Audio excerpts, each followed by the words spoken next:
where he could commune with the oracle of the moon himself. What is really touching is that this is perhaps one of the first, if not the first, war grave in history. It is really a testament to the Egyptians, their armies, and also how they treated their soldiers.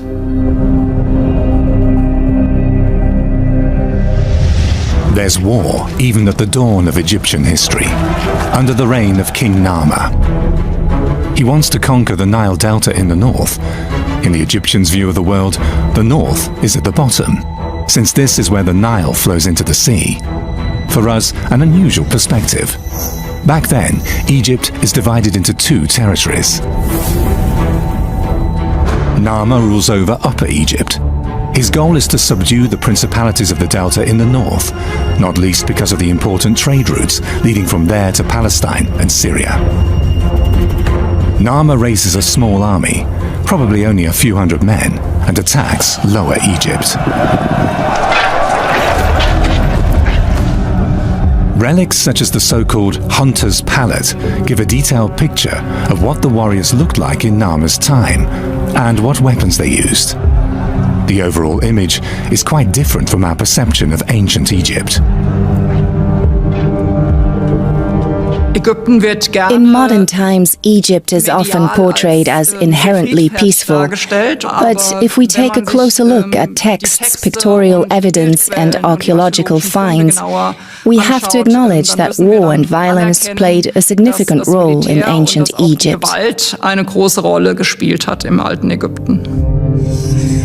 In battle, soldiers fight with clubs, daggers and spears, or their bare hands.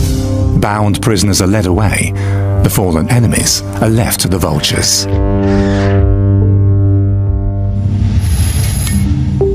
Close combat weapons show the evolution of Egyptian warcraft. During the early period, the mace is the weapon of choice, until it's replaced by various types of battle axes during the Old and the Middle Kingdom.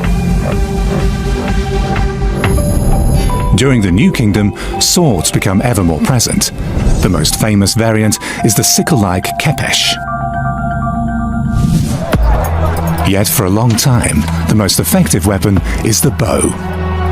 Narmer groups several archers into units and thus concentrates their fighting power.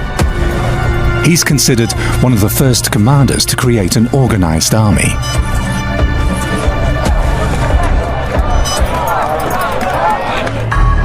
And his new tactics win him battles,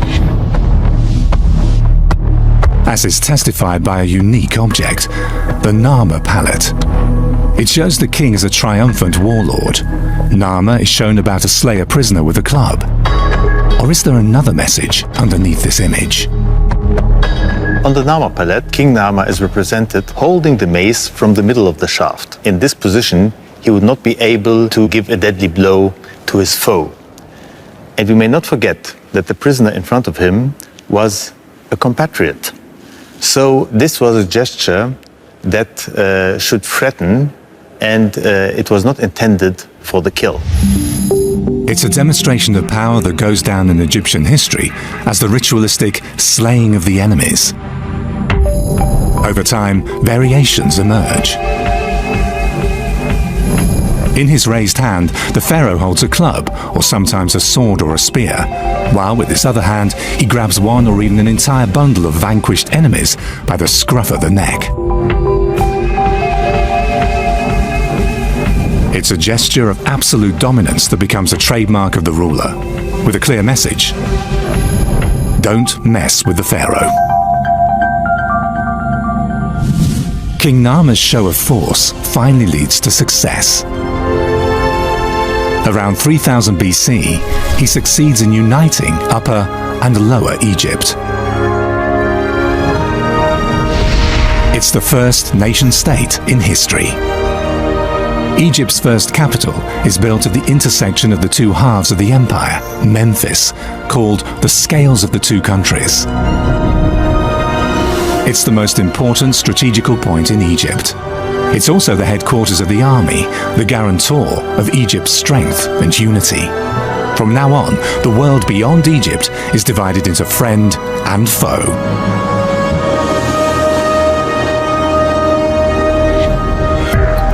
Narmer's politics are successful.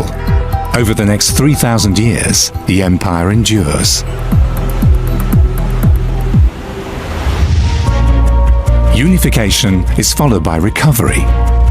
During the Old Kingdom, Egypt experiences a period of economic power and culture flourishes.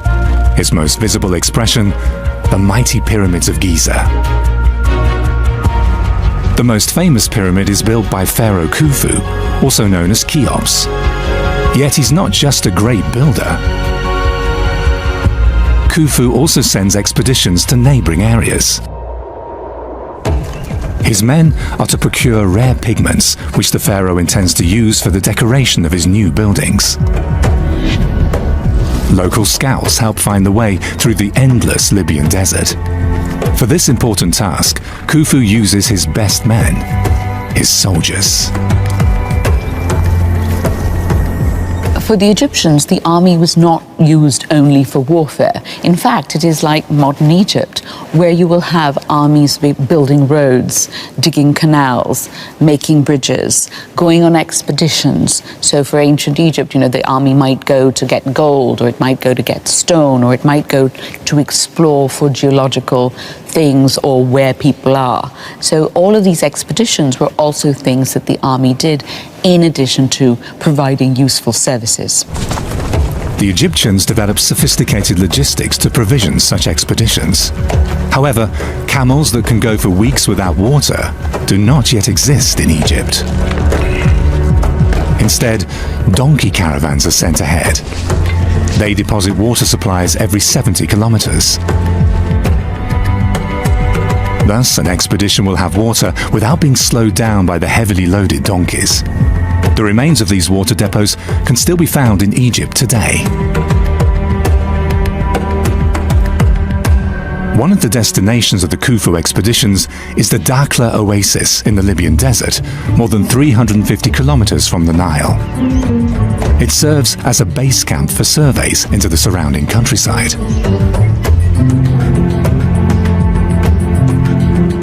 The region around Dakhla is rich with deposits of red sandstone containing iron oxide, from which color pigments can be extracted.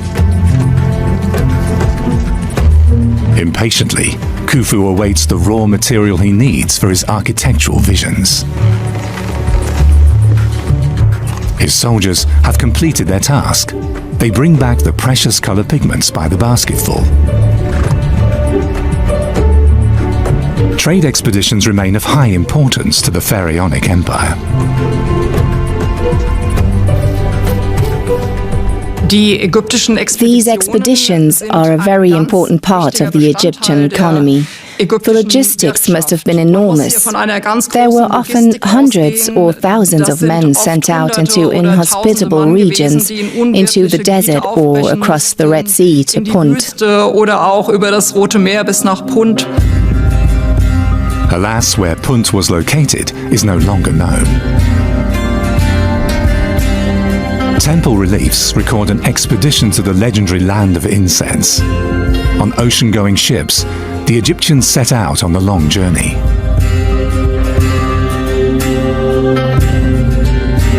Their merchants load live animals onto the ships, and even myrrh bushes in pots. The precious cargo is protected by soldiers.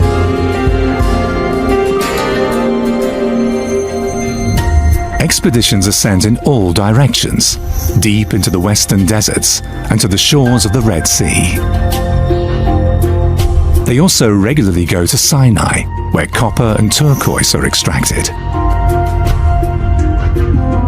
Most often, however, the pharaoh's men travel up the Nile to the south, where they suspect great riches in fabled Nubia.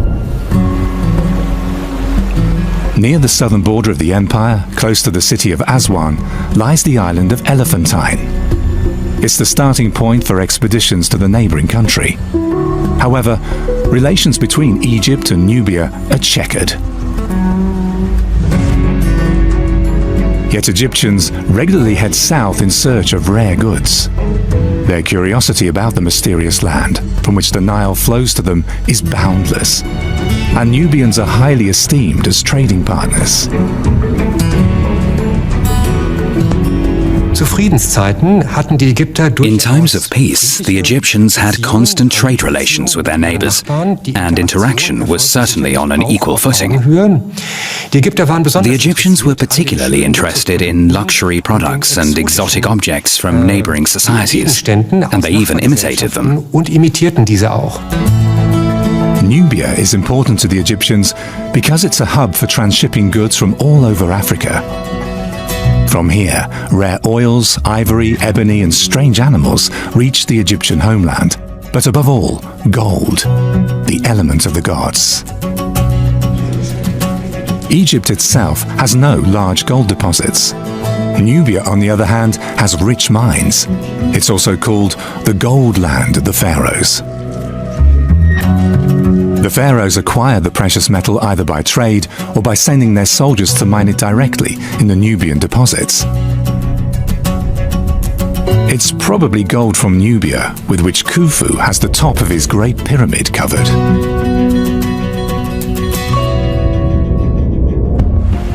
"500 years after the founding of the Egyptian Empire, the Kerma culture emerges in Nubia. It develops into a major military power. The Nubian warriors eventually become a threat to Egypt.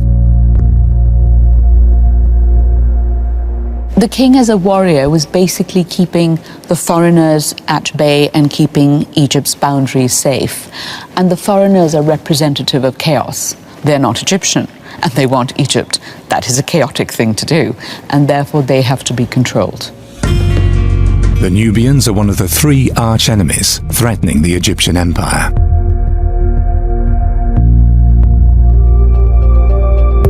In the south, Nubian attackers can use the Nile as an advanced route for invasion. In the west, the Libyans pose a constant threat. From the desert, they threaten the Nile Delta. Northeastern Egypt, on the other hand, is a gateway for invaders from Asia, for Hyksos, Hittites, Assyrians, and Persians.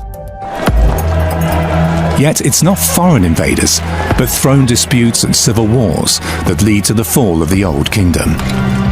Around 2170 BC, the first intermediate period begins. It lasts 150 years until the era of the Middle Kingdom begins. Egypt regains its old strength. Pharaohs like Senusret III pay special attention to the defenses of their empire.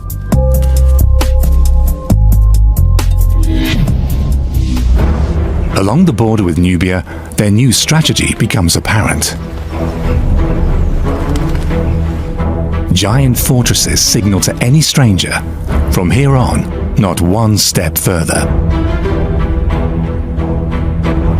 With the construction of each new fortress, the Egyptian Empire pushes further south. In the end, it's a chain of 17 massive bulwarks.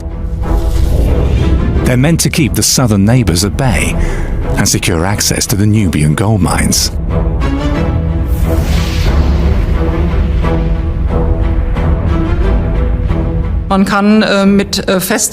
We know an entire chain of fortresses in the Nubian area, and we assume that they were built mainly to control the Nubian gold deposits in the eastern desert. At the same time, these fortresses were a suitable base for armies intended to advance further south.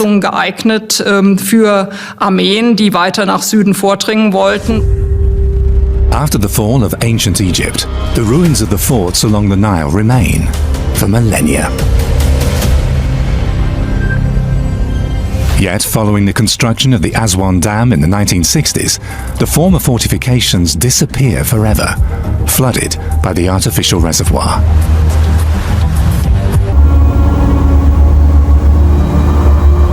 And it's said in this legendary story that the god actually said to him, "You are my son." And from then on, something clicked in Alexander's mind, and he went off to conquer the rest of the ancient world, truly believing he was divine and he had the full blessing and support of Amun himself, the king of the gods of Egypt. Alexander would only stay in Egypt for 6 short months. But during his time here, he he founded a city that would be his lasting legacy, the great city of Alexandria.